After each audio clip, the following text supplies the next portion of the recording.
नमस्कार दोस्तों, गार्गी क्लासेस पर आपका स्वागत है। इस वीडियो में हम बात करेंगे जो हमारे 11 अप्रैल 2022 के जो एडिटोरियल के इम्पोर्टेंट आर्टिकल्स हैं उनकी बात करने वाले हैं। तो 4 आर्टिकल्स हैं, सीधा टू द पॉइंट हम बात करेंगे। पहला आर्टिकल है इलेक्टोरल बॉन्ड से रिलेटेड। दूसरा आर्टिकल है जो पर्सन विद डिसेबिलिटी होते हैं, जो डिसेबल्ड्स हैं, उनको गवर्नमेंट जॉब्स में कितना प्रॉब्लम आ रही है। तीसरा आर्टिकल हम समझेंगे कि पंजाब में एग्रीकल्चरल एक्टिविटीज़ को कैसे सही किया जा सकता है जिससे कि जो प्रॉब्लम्स है पंजाब में वो सॉर्ट आउट हो सके। और चौथा आर्टिकल है डिसइंफॉर्मेशन को कैसे करेक्ट किया जा सकता है। हमारे समाज में जो भी प्रॉब्लम आ रही है या जो भी पॉलिटिकल इश्यूज़ आ रहे हैं डिसइंफॉर्मेशन को लेके, तो 4 आर्टिकल्स है, चारों को डिटेल में देखते हैं one by one. First article है बॉन्ड आइडेंटिटी। देखो, सुप्रीम कोर्ट में 2 एनजीओज़ ने अपनी तरफ से पिटीशन लगा रखी है, वैसे तो बहुत सारों ने लगाई हुई है कि भाई एक बार इलेक्टोरल बॉन्ड स्कीम को रिव्यू किया जाए। तो वो एनजीओज़ के नाम है, एक तो कॉमन कॉज, एक का नाम है एसोसिएशन फॉर डेमोक्रेटिक रिफॉर्म्स। इनका ये कहना है कि जब से इलेक्टोरल बॉन्ड स्कीम 2018 से स्टार्ट हुई है तब से अभी तक डेमोक्रेसी को लगातार डिस्टोर्ट करती चली जा रही है। इलेक्टोरल बॉन्ड्स की वजह से ट्रांसपेरेंसी नहीं है प्रॉपर, अगर देखी जाए तो कि जब से ये इलेक्टोरल बॉन्ड स्कीम इंट्रोड्यूस हुई है तब से एक तो हमारी जो पॉलिटी है उसमें पॉलराइजेशन बहुत ज़्यादा आ गया। साथ में ये भी कहा गया है सुप्रीम कोर्ट के द्वारा, सुप्रीम कोर्ट को अपनी पिटीशन में इन एनजीओज़ के द्वारा, कि जितने भी डाउट्स हैं इस स्कीम की वैलिडिटी पे उन डाउट्स को भी क्लियर किया जाए। ठीक है, अब देखने वाली बात, जिन डाउट्स को क्लियर होने के बाद में फिर गवर्नमेंट को गाइड भी करे कि भाई क्या करेक्शंस लाने की ज़रूरत है इस पर्टिकुलर स्कीम में। अब सवाल यह है इलेक्टोरल बॉन्ड स्कीम का पास्ट क्या है। देखो, 2017 में पहली बार इलेक्टोरल बॉन्ड स्कीम के बारे में उस टाइम के फाइनेंस मिनिस्टर अरुण जेटली जी ने पहली बार बात की थी कि हमें इलेक्टोरल सेगमेंट में कुछ रिफॉर्म्स इंट्रोड्यूस करने की ज़रूरत है, और उसमें भी फंडिंग को लेकर के तो कुछ ज़्यादा ही कयास लगाए जा रहे थे। इसी केस में क्या था कि पहले जो भी पार्टियां होती थी उनके पास में जो डोनेशन आता था वो डोनेशन कैश में ज़्यादा आता था, और वो कैश में आता था तो कोई भी स्क्रूटनी नहीं हो सकती थी, तो बच गए वो। किसी भी तरीके का कोई प्रॉब्लम नहीं है, ना इनकम टैक्स डिपार्टमेंट का इशू है, ना कोई एनफोर्समेंट डायरेक्टोरेट का इशू है, कुछ भी नहीं, फ्री। लगभग 20,000 रुपए तक का अमाउंट कैश में ले सकती थी वो पार्टियां जब इलेक्टोरल बॉन्ड स्कीम इंट्रोड्यूस नहीं हुई थी। उससे पहले 20,000 तक के अमाउंट के ऊपर कोई स्क्रूटनी अप्लाई नहीं होती थी, कुछ भी चेक अप्लाई नहीं होते थे, और पॉलिटिकल पार्टीज ज़्यादातर जो भी डोनेशन लेती थी वो 20,000 या उससे कम में ही अमाउंट में रिसीव करती थी। इसका मतलब कैश लिया और कोई लेन देन, अब उस लेन देन को दिखाने की ज़रूरत ही नहीं है एक नंबर में। तो इसकी वजह से क्या हो गया, बोला ब्लैक मनी बहुत ज़्यादा फ्लो होने लग गई पॉलिटिकल पार्टीज़ के पास में। तो इस चीज़ को रोकने के लिए कि ब्लैक मनी को कैसे रोका जाए, तब इलेक्टोरल बॉन्ड स्कीम लाई जाती है जिसमें यह प्रोविजन किया गया कि कैश डोनेशन किसी भी पॉलिटिकल पार्टी को अगर कोई देता है तो वो 2,000 रुपए से कम में ही देगा। 2,000 से ज़्यादा अगर कोई देता है तो उसको फिर इलेक्टोरल बॉन्ड ही परचेज करने पड़ेंगे, जो कि इलेक्टोरल बॉन्ड में जो लेन देन होगा उसमें या तो कोई चेक इशू किया जाएगा या फिर डिजिटल ट्रांसफर किया जाएगा, जिसका कि प्रॉपर मैनर में एक रिकॉर्ड मेंटेन रह पाएगा। तो इस तरीके का जो इंट्रोडक्शन हुआ इलेक्टोरल बॉन्ड का, उसमें बहुत ही ज़्यादा एक स्कोप दिख रहा था कि ब्लैक मनी को रोका जा पाएगा। पर टाइम बीतता है और इलेक्टोरल बॉन्ड से जो भी एक्सपेक्टेशंस थी वो फुलफिल होती हुई नहीं दिखती है। इवन जो ट्रांसपेरेंसी इंप्रूव करने की बात की जा रही थी इलेक्टोरल फंडिंग को लेकर के, वो ट्रांसपेरेंसी भी बहुत ज़्यादा बिगड़ गई। अभी आप देखो कि इलेक्टोरल बॉन्ड जब से इंट्रोड्यूस हुए हैं तब से जो रूलिंग पार्टी है, जैसे करंटली हम सेंट्रल गवर्नमेंट में बात करें बीजेपी, तो रूलिंग पार्टी के फेवर में ज़्यादा काम हो रहा है। इसके पीछे क्या वजह है वो देखो कि देखो, पहले तो 20,000 रुपए तक का कैश में आप डोनेशन दे सकते थे, तो इसकी वजह से वहाँ पर जो डोनर है उसके बारे में कोई इंफॉर्मेशन ओपन नहीं होती थी पब्लिक में। अब चाहे सरकार किसी भी पार्टी की बनो तो दूसरी ऑपोजिशन पार्टी के जो डोनर्स हैं उनको कोई परेशानी नहीं होती थी। पर अब क्या है कि जो रूलिंग पार्टी है उसके खिलाफ में, मान लो ऑपोजिशन में दूसरी जो पॉलिटिकल पार्टीज हैं, उनको अगर 2,000 रुपए से ज़्यादा कोई भी पैसा डोनेट करता है तो उनको फिर बाद में प्रॉब्लम आ सकती है। कैसे? क्योंकि वो बॉन्ड परचेज करेंगे। 2,000 रुपए से ज़्यादा की अगर फंडिंग देना चाह रहा है कोई भी पॉलिटिकल पार्टी को, तो वही आपको बॉन्ड, वो इलेक्टोरल बॉन्ड परचेज करने होंगे, और उस इलेक्टोरल बॉन्ड को इशू करने वाला कौन सा बैंक है? स्टेट बैंक ऑफ इंडिया, जिसके ऊपर गवर्नमेंट का ही पकड़ है। इसका मतलब रूलिंग पार्टी जब चाहे तब चेक कर सकती है कि किसने किसको कितना डोनेशन दिया है। तो ऐसे में जो रूलिंग पार्टी के ऑपोजिशन में जो पॉलिटिकल पार्टीज हैं उनको जिसने भी फंड किया है उनके लिए प्रॉब्लम हो सकती है कि नहीं, रूलिंग पार्टी उनके खिलाफ में कार्रवाई कर सकती है कि नहीं, जिन डोनर्स ने ऑपोजिशन पार्टीज को डोनेशन दिया। रिजल्ट ये है कि अभी तक जितना भी बॉन्ड इशू होकर के, इलेक्टोरल बॉन्ड इशू होकर के फंडिंग जो पॉलिटिकल पार्टीज को मिली है उसमें 75% तो अकेली बीजेपी को मिली है। इसके अलावा दूसरे कई एरिया हैं जो कंसर्न में है, वो ये कि ब्लैक मनी को रोकने की आपने बात की थी, ठीक है, वो ब्लैक मनी अभी रुक नहीं पा रही है, अभी भी ब्लैक मनी का बहुत ज़्यादा सर्कुलेशन चलता चला जा रहा है। तो पॉइंट यहां पर यही आ रहा है कि ट्रांसपेरेंसी लाने की बात की जा रही थी, तो उस ट्रांसपेरेंसी को लाने के लिए जो ये इलेक्टोरल बॉन्ड लाया गया, इसमें क्या क्या कमियां हैं, उन कमियों के लिए सरकार की अकाउंटेबिलिटी फिक्स करने में सुप्रीम कोर्ट को कार्रवाई करनी चाहिए। तो यही है, अब सुप्रीम कोर्ट ने सुनवाई के लिए बोल दिया है। जब ये पूछा गया कि सुप्रीम कोर्ट ने इतना लेट क्यों किया इलेक्टोरल बॉन्ड को सुनने में, तो बोला पिटिशंस तो लगातार आ रही थी पर कोविड की वजह से हमें टाइम नहीं मिल पा रहा था, अब हम इसके ऊपर सुनवाई करेंगे प्रॉपर। डेट अभी फिक्स की नहीं है पर फिर भी सुनवाई होने का स्कोप दिख रहा है, तो देखते हैं। अब आपको इलेक्टोरल बॉन्ड स्कीम के बारे में पूरी detail UPSC point of view से गेन कर लेनी है, अच्छे से तैयारी हो जाएगी। आगे चलते हैं। नेक्स्ट आर्टिकल है their right to work. Article को लिखा है यहाँ पर राहुल बजाज और निष्ठा गुप्ता ने।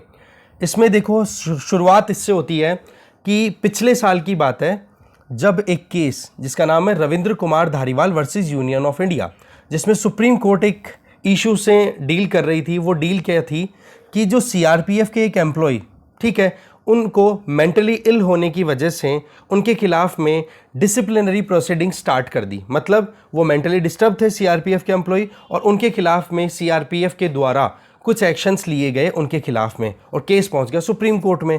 तो सुप्रीम कोर्ट ने ये कहा कि एम्प्लॉय के खिलाफ में जो भी कार्रवाई की गई है ना सीआरपीएफ एस्टैब्लिशमेंट के द्वारा, बोलो वो डिस्क्रिमिनेटरी है, बिल्कुल भी सही तरीका नहीं है। ऐसे में सुप्रीम कोर्ट ने ये बात कही थी कि जब कभी भी कोई अप्रोप्रिएट केस आएगा तो हम जो right of person with disabilities act 2016 है, उस एक्ट के बेसिस पे हम कुछ स्टैंडर्ड्स फिक्स करेंगे जिससे कि जो भी पर्सन विद डिसेबिलिटीज हैं उनके साथ कोई एक कहता ना डिस्क्रिमिनेटरी बिहेवियर ना करे। मतलब कि उनकी जो फिजिकल या फिर जो मेंटल स्टेट है उसका कोई गलत फायदा ना उठाए, उनको कोई परेशान ना करें। तो अब यहां पर राइटर्स बोल रहे हैं कि वक्त आ चुका है। अभी लेटेस्ट जो केस चल रहा है जिसमें सुप्रीम कोर्ट में सुनवाइयां चल रही है, केस का नाम है national platform for rights of disable versus department of empowerment person with disability. तो इस केस की अभी सुनवाई चल रही है जिसमें यह है कि अभी department of empowerment for person with disability, इस डिपार्टमेंट ने अपनी तरफ से एक नोटिफिकेशन डिक्लेयर किया है और उस नोटिफिकेशन में क्या लिखा है कि Indian police services, Delhi police, Andaman Nicobar island police, Lakshadweep police, Daman Diu and Dadra Nagar Haveli police, in services में किसी भी लेवल पर पर्सन विद डिसेबल को कोई रिजर्वेशन नहीं मिलेगा। इवन जो right of person with disability act है उसमें जो 4% रिजर्वेशन की बात की गई है, बोलो वो भी रिजर्वेशन अब नहीं दिया जाएगा।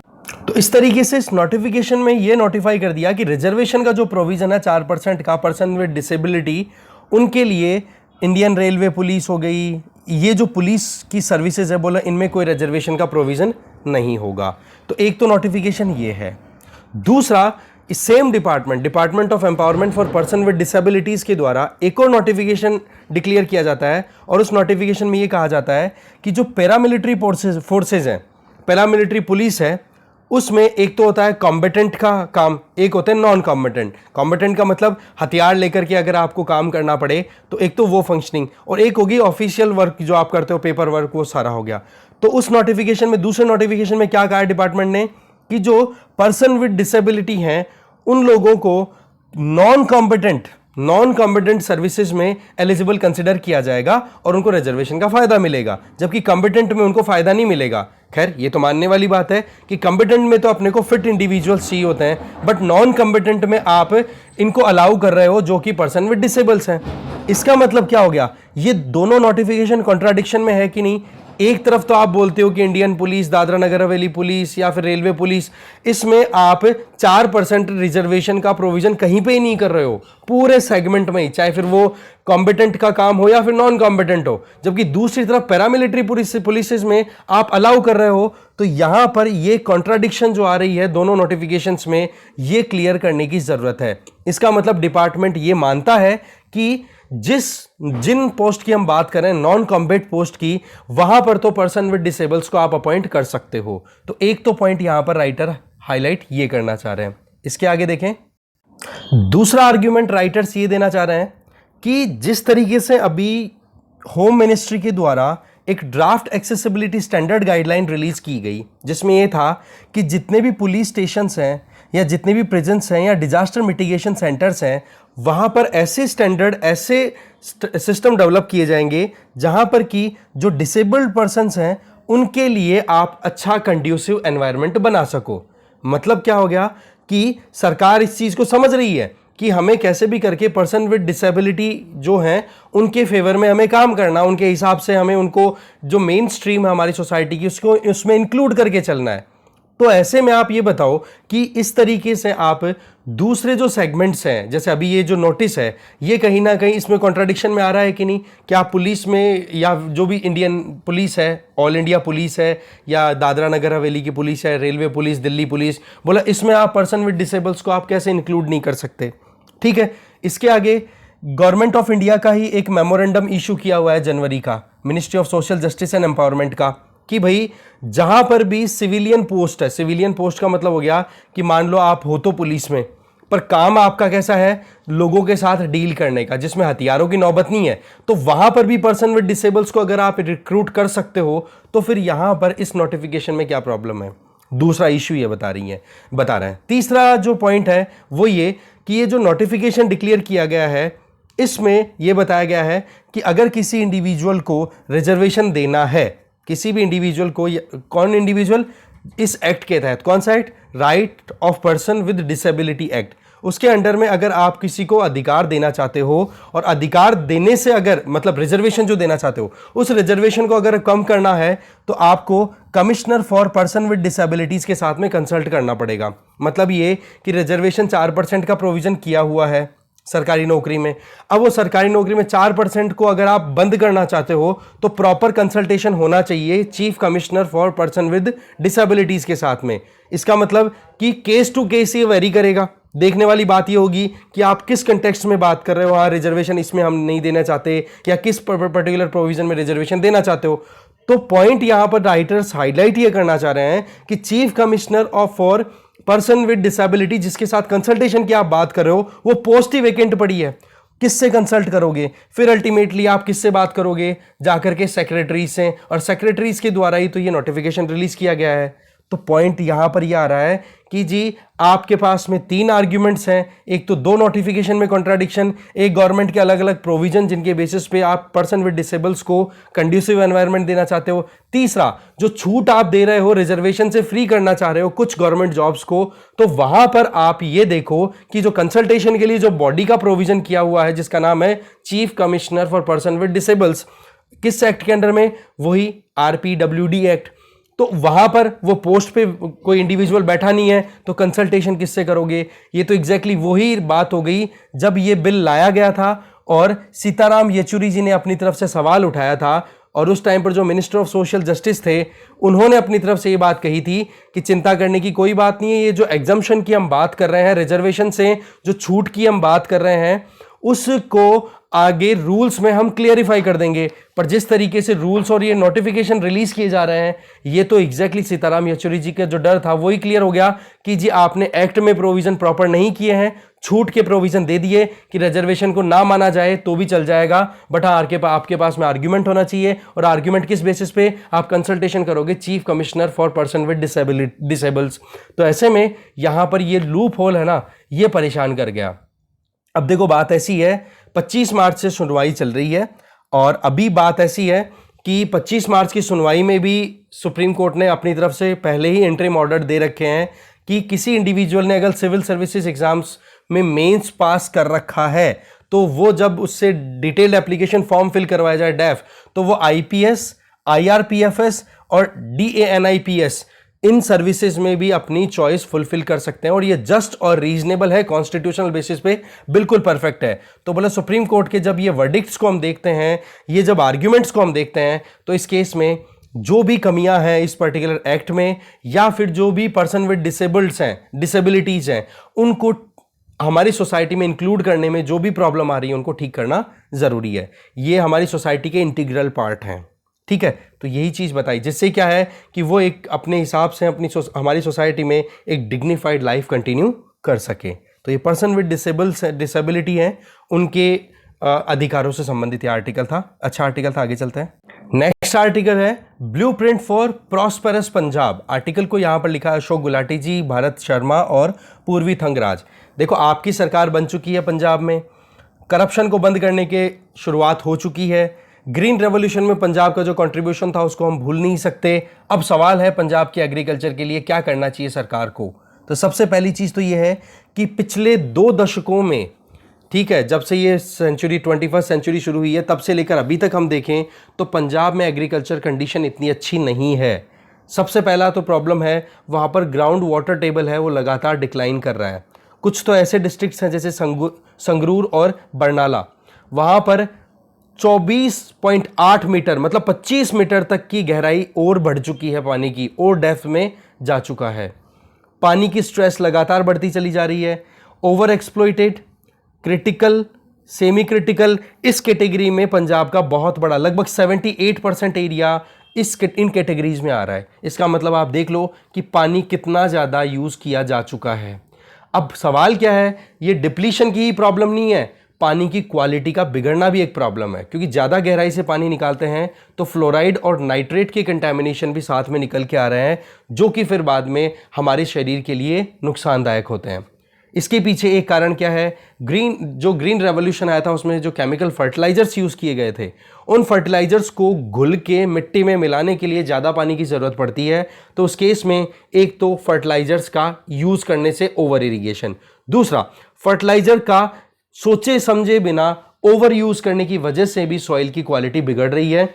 और सबसे ज़्यादा जो यूज़ होती है वो है यूरिया। इसकी वजह से जो नाइट्रोजन कंटेंट है ना यूरिया से रिलीज होकर के, वो फिर परकोलेट होकर के अल्टीमेटली चल जाती है ग्राउंड वाटर में, और वहां पर आप देख सकते हो कंटैमिनेशन ग्राउंड वाटर का डिप्लीट तो हो ही रहा है, बिगड़ भी रहा है। फिर आ जाओ, यूरेनियम कंसंट्रेशन भी निकल के आ रही है, क्योंकि ज़्यादा गहराई से पानी जब निकाला जाता है तो यूरेनियम का कंटैमिनेशन, यूरेनियम की अशुद्धियां भी आ रही है ग्राउंड वाटर में, जो कि कैंसर जैसी बीमारियां फैलाती हैं। ये जो यूरेनियम वाला है ना, इसको क्या बोला जाता है, इनफेमस नेम है कैंसर एक्सप्रेस, जो कहां से कहां चलती है, अबोहर से बीकानेर के बीच में। मतलब ये हो गया नॉर्थ वेस्टर्न इंडिया, जिसमें पंजाब और राजस्थान का नॉर्थ वेस्टर्न पार्ट आ गया इसमें। तो यहां पर यही बात आ रही है अल्टीमेटली कि एग्रीकल्चर के लिए सोच समझ करके प्लान करने की जरूरत है। अब सवाल यह है कि क्या किया जाए जिससे कि ये प्रॉब्लम सॉर्ट आउट हो सके। देखो, पंजाब का कंट्रीब्यूशन हम भुला नहीं सकते हैं। ग्रीन रेवोल्यूशन के टाइम पे 1970s 80s के टाइम पे कितना प्रोडक्शन दिया है, पर उसके चलते ट्यूबवेल्स की डिमांड कितनी बढ़ गई, कितने कुएं, कितनी ट्यूबवेल बनी। इसके अलावा अगर हम देखें, गवर्नमेंट ने फिर वहाँ पर फ्री में पावर अनाउंस कर दी फार्मर्स के लिए। इसके अलावा पैडी कल्टीवेशन ज़्यादा रिलाई करने लग गए। एक ज़माना जहाँ पर मक्के दी रोटी सरसों दा साग, ये फेमस डायलॉग हुआ करता था, आज वहाँ पर ना तो मक्के की अच्छी खेती हो रही है और ना ही सरसों की प्रॉपर खेती हो रही है। तो शिफ्टिंग किस तरफ चले गए, शिफ्टिंग हो गई ग्रीन रेवोल्यूशन की वजह से पैडी और वीट पे। और पैडी की बात करें तो ऐसे में ये वाटर गजलिंग क्रॉप है, बहुत ज़्यादा पानी की ज़रूरत पड़ती है। इसमें सरकार की तरफ से भी बहुत सारे ऐसे कॉन्ट्रीब्यूशंस हैं जिसकी वजह से पैडी पे रिलाई कर रहे हैं। एक तो एमएसपी, जो सरकार मिनिमम सपोर्ट प्राइस डिक्लेयर करती है, उसमें जो फूड सिक्योरिटी एक्ट है उसको प्रॉपरली इंप्लीमेंट करने के लिए चावल और गेहूं हमारे मेनली खरीदे जाते हैं। तो उस वजह से क्या होता है कि पंजाब के फार्मर्स यही देखते हैं कि सिक्योरिटी कहाँ पर है, कहाँ पैसा ज़्यादा मिलेगा सरकार की तरफ से। दूसरा, यूरिया जैसे फर्टिलाइजर्स पे सब्सिडी ज़्यादा मिलती है, पावर है वो फ्री हो गई। तो ऐसे में क्या हो रहा है कि ज़्यादा इरिगेशन किया जा रहा है, बिजली का टेंशन नहीं है, ज़्यादा फर्टिलाइजर ऐड किए जा रहे हैं, सस्ते मिल रहे हैं, और बाद में ज़्यादा से ज़्यादा पैडी की एग्रीकल्चरल एक्टिविटीज़ की जा रही है, जिसकी वजह आपको पता ही है कि डिमांड ज़्यादा हो रही है सरकार के द्वारा। तो ऐसे में अभी ज़रूरत है कि वहाँ पर क्रॉप डाइवर्सिफिकेशन पे काम किया जाए। जो कम वाटर इंटेंसिव क्रॉप्स हैं उनको ज़्यादा से ज़्यादा प्रमोट करने की ज़रूरत है। बेशक ये रातों रात काम नहीं होगा, क्योंकि अभी पैडी की कल्टीवेशन पंजाब में लगभग 3.1 मिलियन हेक्टेयर ज़मीन पे होता है। तो इस केस में 5 साल के लिए एक 5 ईयर प्लान बना सकती है भगवंत मान सरकार, ठीक है, पंजाब की जो नई सरकार है, जिसमें कोशिश ये की जाए कि कैसे भी करके अब वहाँ पर इरिगेशन के नए सिस्टम लॉन्च कर दिए जाए। जैसे कि फर्टिगेशन में क्या होता है, आप ड्रिप इरिगेशन लॉन्च करो और साथ में उसमें मिक्स करके जो लिक्विड फर्टिलाइजर होता है वो मिक्स करो, जो ड्रिप बूंद बूंद करके प्लांट्स के पास जाए। इससे क्या होगा, आप बहुत सोच समझ करके फर्टिलाइजर्स का यूज करोगे, ओवर यूज नहीं होगा, तो सॉइल में सैलिनाइजेशन है या फिर सॉइल में नाइट्रोजन कंटेंट है, उसकी वजह से नाइट्रोजन पॉल्यूशन भी नहीं हो पाएगा। साथ में एनवायरमेंटल डिग्रेडेशन को भी रोक पाओगे, साथ में ज्यादा इरिगेशन के लिए ज्यादा पानी की जरूरत भी नहीं पड़ेगी। इसके अलावा प्राइवेट सेक्टर को भी इसमें इन्वॉल्व करने की जरूरत है, जिससे कि फार्मर्स और कंज्यूमर्स को दोनों को फायदा हो सके। फार्मर से लेकर के कंज्यूमर तक की जो पूरी वैल्यू चेन है उसमें प्राइवेट सेक्टर का इन्वॉल्वमेंट अच्छा खासा रोल प्ले कर सकता है। पंजाब अपने यहाँ से हॉर्टी प्रोडक्ट जैसे फ्रूट्स हैं, वेजिटेबल्स हैं, इनकी प्रोडक्शन को राइज करके पर्शियन गल्फ को सीधा बेच सकता है। पर्शियन गल्फ के जो कंट्रीज हैं वहां पर सीधा बेचा जा सकता है। इसके लिए सरकार को भी एमएसपी को थोड़ा सा डाइवर्सिफाई करने की जरूरत है। इसके आगे अगर देखें तो पंजाब के प्रोडक्ट को एक ऐसा आइडिया दिया जाए जैसे ग्रोन इन पंजाब, ऐसा टैग लगाया जाए और क्वालिटी प्रोडक्ट्स को, एग्रीकल्चर के प्रोडक्ट्स को हम Europe, gulf, central Asian countries में बेच सकते हैं। इसके लिए क्या जरूरत है, प्रॉपर कोल्ड चेन फैसिलिटी हो, जिससे कि पेरिशेबल आइटम्स को खत्म होने से बचाया जा सके। एक एयर कंडीशनर आउटलेट्स हमारे पास में अवेलेबल हो, ठीक है, एग्रो प्रोसेसिंग सिस्टम अवेलेबल हो, ये सारे काम हमें करने की जरूरत है। पंजाब का डेयरी सेक्टर बहुत अच्छा परफॉर्म कर रहा है इस टाइम पे, तो इसमें भी एक तरफ हमें लस्सी, मक्खन, कुल्फी, इनको भी प्रमोट करवाने की ज़रूरत है। इसके लिए भी गवर्नमेंट वहाँ पे काम कर सकती है। बफेलो मीट पंजाब से एक्सपोर्ट हो सकता है, कहाँ पे, साउथ ईस्ट एशियन कंट्रीज़ में, वहाँ पर बहुत ज़्यादा डिमांड है, ठीक है। इसके आगे फॉडर भी ऐसा ग्रो करो जहाँ पर पानी की कमी, कम पानी में वो उग जाए। बासमती चावल या फिर नॉन बासमती चावल है, उनमें भी आप देखो कि उनको हम पल्सेस और ऑयल सीड की तरफ ट्रांसफर करें। मतलब ये दालें और जो तिलहन है उनकी प्रोडक्शन को भी हमें ज़्यादा से ज़्यादा प्रमोट करने की ज़रूरत है। सरकार को सब्सिडी भी उसी तरीके से देने की ज़रूरत है। इससे क्या फ़ायदा होगा कि जो ओवर यूज ऑफ फर्टिलाइजर्स का वो नहीं होगा, और मीथेन और नाइट्रोजन के ऑक्साइड जो हवा में मिल जाते हैं या मिट्टी में मिल जाते हैं उसकी वजह से पोल्यूशन होता है वो भी हम कंट्रोल कर पाएंगे। तो देखो बात ऐसी है, हॉटस्पॉट डिस्ट्रिक्ट्स को आइडेंटिफाई करके पायलट प्रोजेक्ट के तौर पे ये काम किया जा सकता है और फिर धीरे धीरे स्केल अप करके पूरे पंजाब को इसमें कवरेज लाया जाए, तब जाकर के पंजाब सस्टेनेबल मैनर में प्रॉस्पेरिटी इंश्योर कर पाएगा। तो ये हो गया पंजाब में खेती से संबंधित। आगे चलते हैं। लास्ट आर्टिकल है पॉलिटिक्स ऑफ डिसइंफॉर्मेशन। आर्टिकल को लिखा है रुचि गुप्ता ने। देखो सोशल मीडिया प्लेटफॉर्म्स का बहुत ही ज्यादा रोल है आज के टाइम पे, जिस तरीके से इंफॉर्मेशन जिस स्पीड से पहुंचती है। सबसे बड़ी बात क्या है, इंफॉर्मेशन इतनी इफेक्टिव होती है, वो इतने इफेक्टिव तरीके से रिप्रेजेंट की जाती है कि जो लोग ऑनलाइन नहीं है ना, उन पर भी सीधा असर आता है कि यार ये चीज़ ऐसे चल रही थी, सुन लिया किसी के मुंह से। तो ये इफेक्टिविटी जो आ रही है ना सोशल मीडिया की, इसको ध्यान रखना ज़रूरी है। हम एक डेमोक्रेटिक कंट्री है, हमारे यहाँ पर इंफॉर्मेशन एक्सेस करना, इंफॉर्मेशन क्रिएट करना, कम्युनिटीज़ का जो पार्टिसिपेशन है वो लगातार बढ़ रहा है, सिटीजन्स हैं वो लगातार एंगेज कर रहे हैं। तो ऐसे में सोशल मीडिया प्लेटफॉर्म्स को कुछ अपने नॉर्म्स, कुछ अपने स्टैंडर्ड्स क्रिएट करने की ज़रूरत है, जिसमें गवर्नमेंट भी आए और प्राइवेट सेक्टर भी आए। तब जाकर के हम जो टारगेट लेकर के चाहते हैं कि भाई हमारा जो डेमोग्राफिक डिविडेंड है वो हमारे लिए लॉन्ग टर्म बेनिफिट क्रिएट करें। पर हमारे क्या होता है, या जो डेमोक्रेटिक कंट्रीज है वहां पर कॉमर्शियल या पॉलिटिकल पर्पसेस को फुलफिल करने के लिए लोग कुछ भी बताना शुरू कर देते हैं, जिसको हम बोलते हैं डिसइंफॉर्मेशन। देखो दो वर्ड्स हैं यहाँ पर, राइटर ने तो अच्छे से नहीं बताया है, मैं आपको बता देता हूं। एक तो है मिस इन्फॉर्मेशन, एक होता है डिसइंफॉर्मेशन।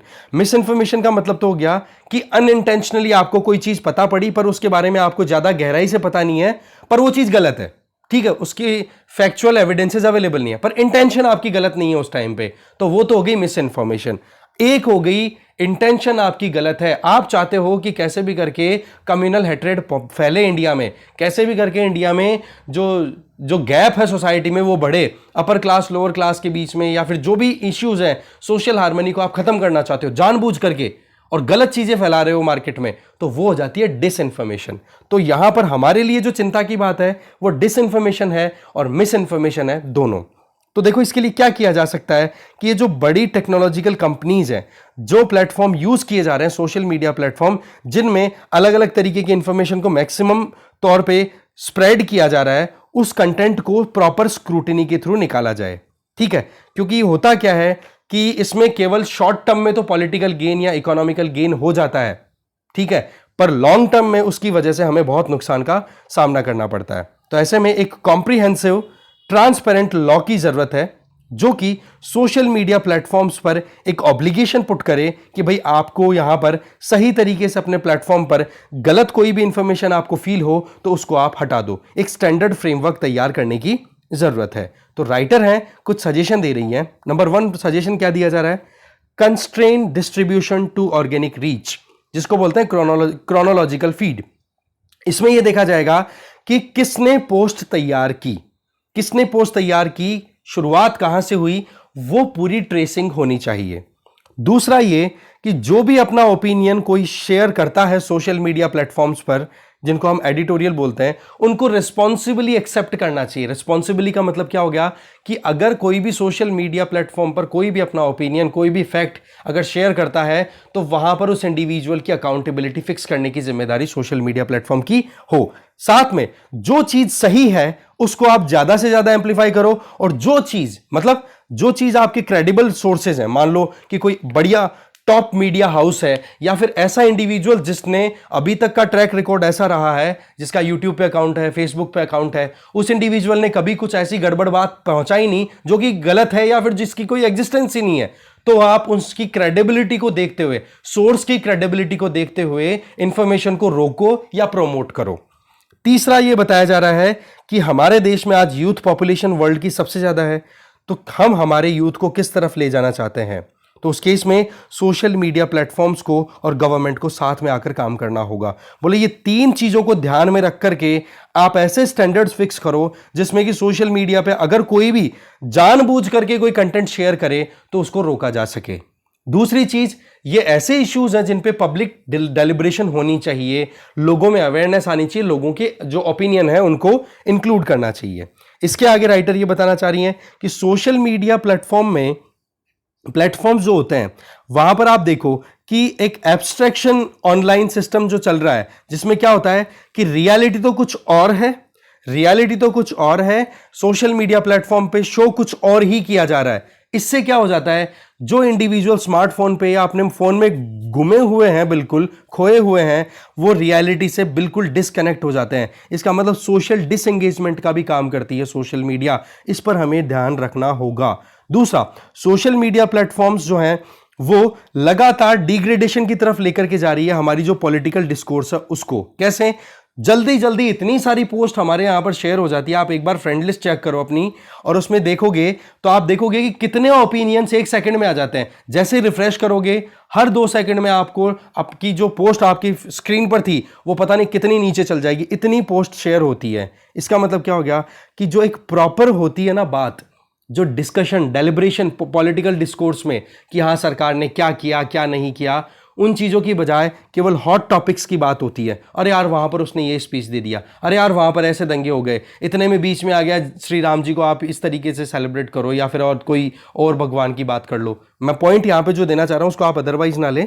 पॉइंट इतना सही है कि सोशल डिसएंगेजमेंट बहुत कम होता चला जा रहा है। पॉलिटिकल डिस्कोर्स है उसमें केवल हॉट टॉपिक्स पे ध्यान दिया जा रहा है। एक्चुअल में जो इलेबोरेटेड मैनर में जो बात होनी चाहिए किसी भी इशू को लेकर के, वो नहीं हो रही है। और तीसरा जो इशू है दैट इज कि इसमें कॉन्सिक्वेंशियल इंटरवेंशंस नहीं आ रहे। मतलब ये कि किसी इंडिविजुअल ने कोई बात कह दी और कह दी तो उसकी कोई अकाउंटेबिलिटी नहीं है, उसकी कोई जिम्मेदारी साबित नहीं हो रही है। तो ऐसे में लोग जो अपने एजेंडास को प्रमोट करना चाहते हैं वो कुछ भी शेयर कर देते हैं, और फिर वो मिस इन्फॉर्मेशन जो है वो लंबे समय तक घूम घूम करके और सच बन जाती है। जैसे एक छोटी सी कोट है ना कि एक झूठ को तुम इतनी बार बोलो कि वो सच लगने लग जाए। तो इस तरीके का सिनेरियो भी क्रिएट हो जाता है। और इसके पीछे कहीं ना कहीं टेक्नोलॉजी में जो ओपेसिटी है, that means non transparent manner में जो टेक्नोलॉजिकल ऑपरेशन हो रहे हैं, उनको करेक्ट करना चाहिए।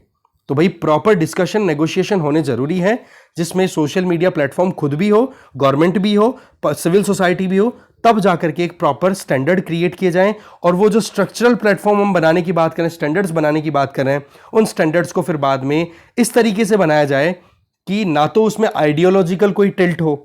ऐसा नहीं होना चाहिए कि हाँ कोई सोशल मीडिया प्लेटफॉर्म कनेक्टेड है ही एक आइडियोलॉजी से, लेफ्टिस्ट है, राइटिस्ट है, सेंट्रिस्ट है, तो उसमें एक बैलेंस देखने की जरूरत है। फैक्चुअल डिटेल्स को चेक करने की बजाय हमें फैक्ट्स के साथ साथ में और भी चीजें देखनी होगी कि किस इंटेंट के साथ में वो इंफॉर्मेशन या जो शेयर है वो किया गया था। नहीं तो जमाना है बहुत स्पीड का, लगातार हम वर्चुअल रियलिटी की तरफ बढ़ते चले जा रहे हैं, रियलिटी को छोड़ चुके हैं बहुत हद तक। तो ऐसे में ज़रूरत क्या है कि एक प्रॉपर मैनर में इंफॉर्मेशन कम्युनिकेशन टेक्नोलॉजी को यूज़ किया जाए, नहीं तो फिर डेमोक्रेसी के लिए और ज़्यादा डिसरप्टिव साबित होती चली जाएंगी। और आज आप देख लो हेट स्पीच का कितना इश्यूज़ है वो जो हाईलाइट होते ही रहते हैं। ठीक है, तो ये 11 तारीख के हमारे जो आर्टिकल्स थे बचे हुए वो हमने यहीं ख़त्म कर दिए हैं। Thank you very much.